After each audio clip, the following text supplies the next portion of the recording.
This is the mini solo series, The Things We Carry, small moments and themes that keep me thinking way after the conversations on the Life Shift podcast. Over the years, I've heard so many moments and seen lots of patterns in these conversations. And so these solo episodes just kind of give me a chance to sit with the themes and share what maybe they mean. I want to talk about the quiet ways that people rebuild after loss. It's one of those things that we don't really hear about enough, the slow, invisible work of putting life back together when everything feels broken. Jonathan, Sylvia, and upcoming guest Day and their journeys have been echoing kind of in my mind. Jonathan shared how in the weeks after his brother died, he was just trying to survive. And he was barely holding it together, crying in client meetings, asking his family to check on him, knowing the world around him was moving on while he was still sort of suspended in that pain. It hit me how real that is and how he had to learn to seek out the support that he needed because no one could give it to him by default. The loneliness is heavy. The messiness of grief is constant. Sylvia's story was different, but very connected. She talked about the scars that we carry, the things that change us forever. She lost her son in a way that no parent should have to face, and then she endured trauma that rewired her brain. She described how the grief mended her instead of it healing her, how she carries strength, courage, adaptability, and resilience inside her. And it was a humbling story to hear. It reminded me that recovery doesn't mean going back to who we were before. It means becoming something new, even if that new self is fragile and a little bit broken. The path is messy, sometimes confusing, and often not a straight line, and that's okay. And Day's way of rebuilding was through art.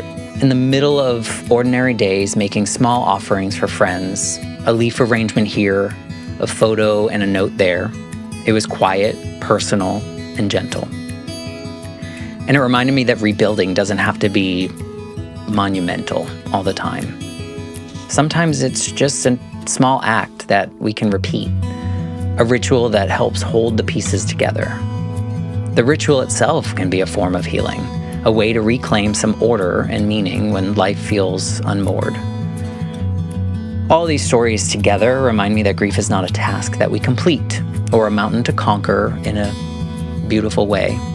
It's just a vast landscape that we wander, and sometimes we're lost, and sometimes we're finding a new path. And I will say I'm still in that landscape myself, oftentimes still finding what it means to rebuild over and over. I still don't have the answers. I only know that it takes time and patience and the willingness to be kind to yourself. Sometimes rebuilding means asking for help.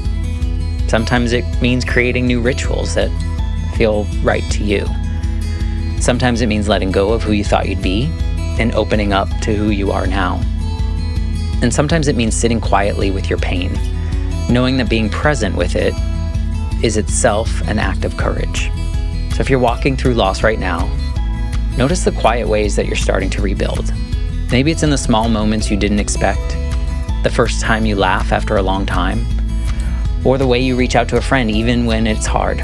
Maybe it's in the routines you set, the self-compassion you show, or just simply giving yourself permission to just be.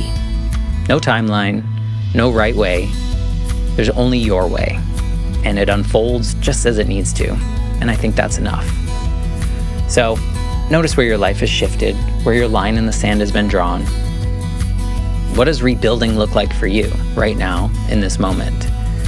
So thanks for being here, for listening, and truly allowing yourself to be exactly where you are. I think it's the beginning of something new.